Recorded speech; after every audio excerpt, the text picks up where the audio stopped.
Right, so we've come to the end. I've worked all the way round, and hopefully if I zoom in a little bit you'll be able to see here where I've done a cloth stitch fan with a cloth stitch and twist edge, and I've done a half stitch spider, compared to here where I've done the half stitch fan with a cloth stitch and twist edge and a cloth stitch spider.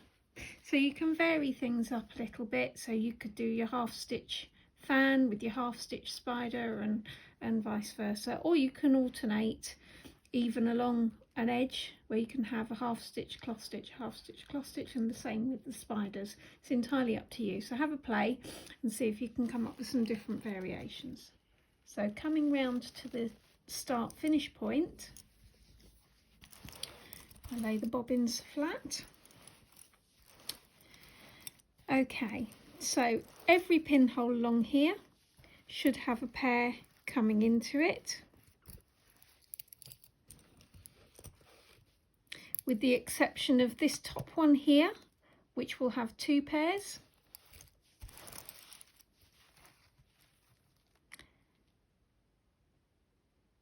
And I think that should just have the one. We'll check when we get to that, but all the others will have a single pair going into them. So I'm going to start with this top pinhole, which is the trickier one, and I'm going to lift the pin out of the hole to reveal my loop. Now we need to sew 2 pairs into this loop, so if I can just zoom in just a tiny bit perhaps.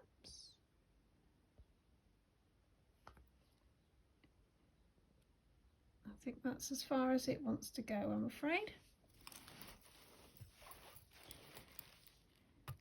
I'm going to lay the pairs across, so I've got 1 pair on the left and 1 pair on the right, and then coming into this loop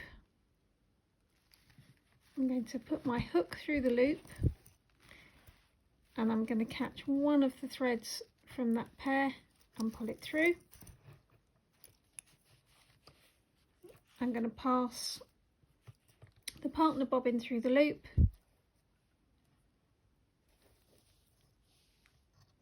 just pull that up gently. Then I'm just going to lay that pair, I'm not going to tie that yet, I'm just going to lay that pair out of the way, because what I want to do is I want to get the other pair attached to the loop. If I tie it now, then we're going to lose the loop. So let's bring my hook into the loop again, and this time I'm going to pick up one of the threads from this second pair of bobbins, pull that through. Be very careful when you're pulling it through, because you don't want to split your thread. There's my loop, and pass the partner bobbin through the loop. So now I've got both of these sewn into that loop, I can tie them off. So I'm going to take the left hand pair, and if I zoom out a bit so you can see what I'm doing, I'm going to tie the bobbins, zoom out a bit more, okay, and I'm going to tie them in a reef knot and a half, making sure they're not caught around that pin underneath. Okay, so I'm going to put my left bobbin over my right bobbin and then tuck it over the left hand, under the left hand thread, and pull that tight. Then I'm going to tuck the left bobbin over the right hand bobbin and pull it tight. Then the right hand bobbin over the left hand bobbin under there, pull it tight. Then I shall lay that pair out of the way, and I'm going to do the same with the other pair that I'd sewn in there. So the right hand over the left and under the left hand thread, the left hand over the right and under the right hand thread, the right hand over the left and under the left hand thread. I think I may have got my left and right muddled up on my first knot. So then I'm going to work down these in turn. Again, I'm going to lift the pin out. The pair that's coming across to the pin, I need to make sure it has a twist on it. Put my hook through and collect one of the threads. Pass the partner bobbin through. And then tie in a reef knot and a half. So right over left and under, left over right and under, right over left and under. So I'll do a couple more and then I'll go down to the bottom edge and start there so that you can see how that works. So lift the pin out, making sure I've got a twist on the pair, put my hook through my pinhole, collect one thread, pass the partner through it, tighten it up, and then tie my reef knot and a half. Right over left, under, left over right and under, right over left and under. Lay that back. Do one more here. Maybe I'll just keep going. So I'm hooking through, picking up,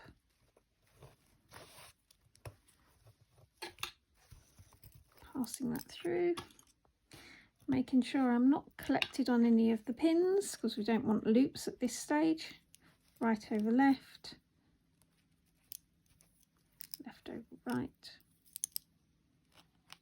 right over left, and lay it back. Next one.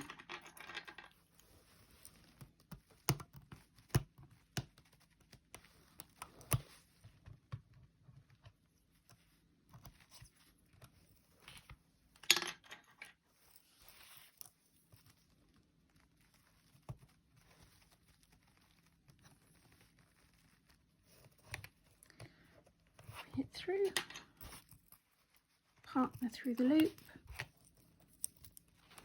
tighten it up, right over left, left over right, right over left. Using my nails, shouldn't use my nails. Bring the next pair across.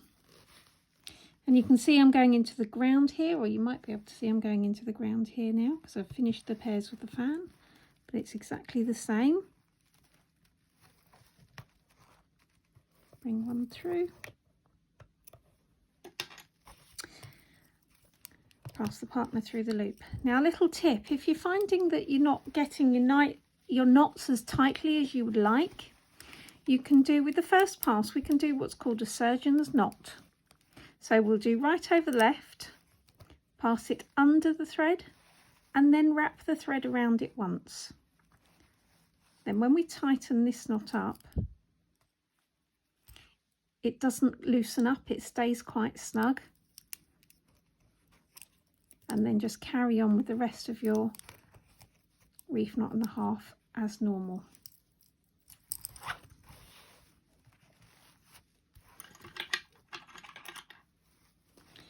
And again, the next one. So I shall do that surgeon's knot again. I'm going to pick through my loop, pick up my thread. So I'm using a 0.4mm crochet hook here. If you don't have one, then you can get them from lace suppliers. No, this isn't a 0.4, I'm lying, this is a 0.5. You can get them from lace suppliers easily enough. Rose Ground are very good, and Claire's Lace. So right over left, under the left hand thread, loop it round for your surgeon's knot. Tie that tight, that will stay nice and tight. Then finish off the rest of your knot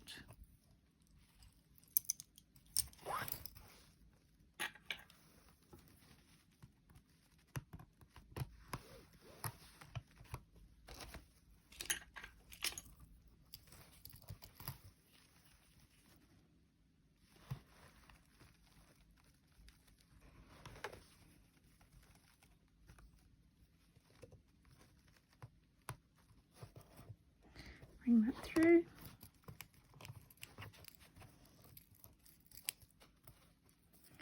So we'll do that surgeon's knot again.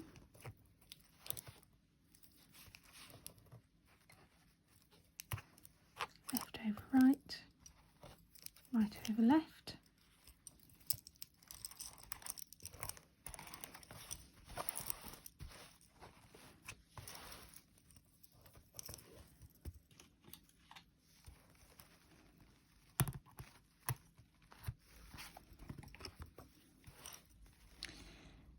And the next one.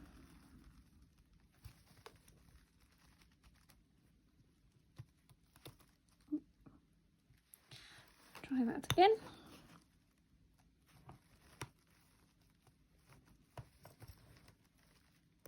I've been racing against the daylight today to get this third video done for you, and I'm just losing it a little bit, so I'm hoping that you can see it.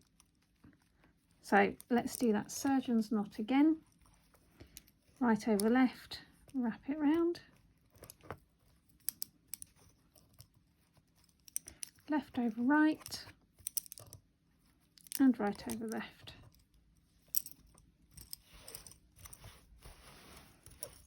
Now check that my pairs, well look, they've got a little bit muddled here, so I need to make sure I'm picking up the correct pairs. So that's my edge one, that's my foot side passive, and that's my ground.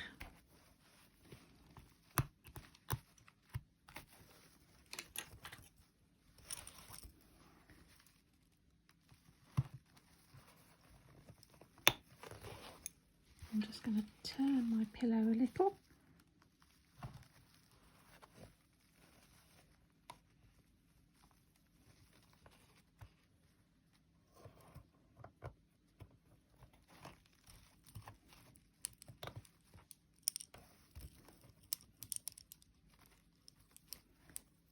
Surgeon's knot,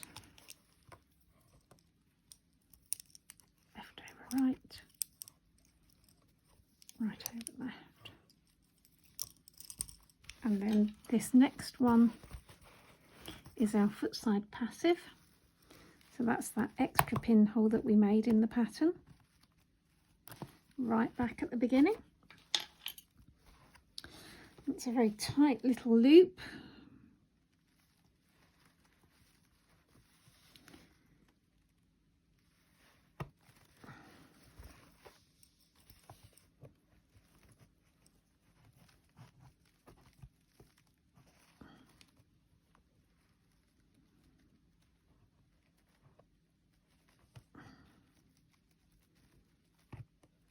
That through. Oh, that doesn't want to go. Let's try the other one.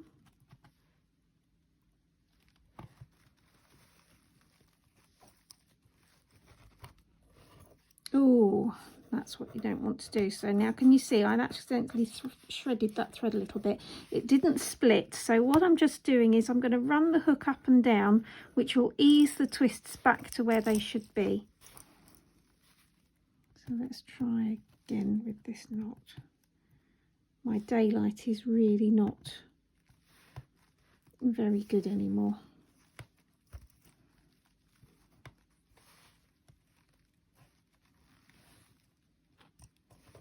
That's better. Put the partner through.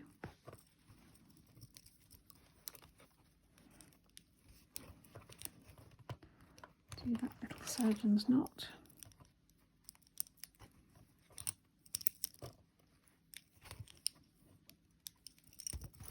And then finally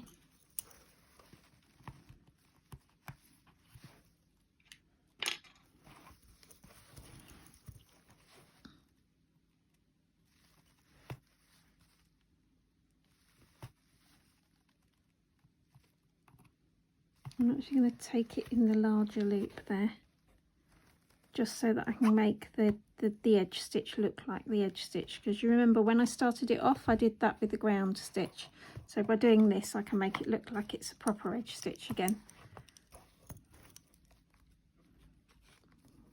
So again, one more surgeon's knot, wrap that round,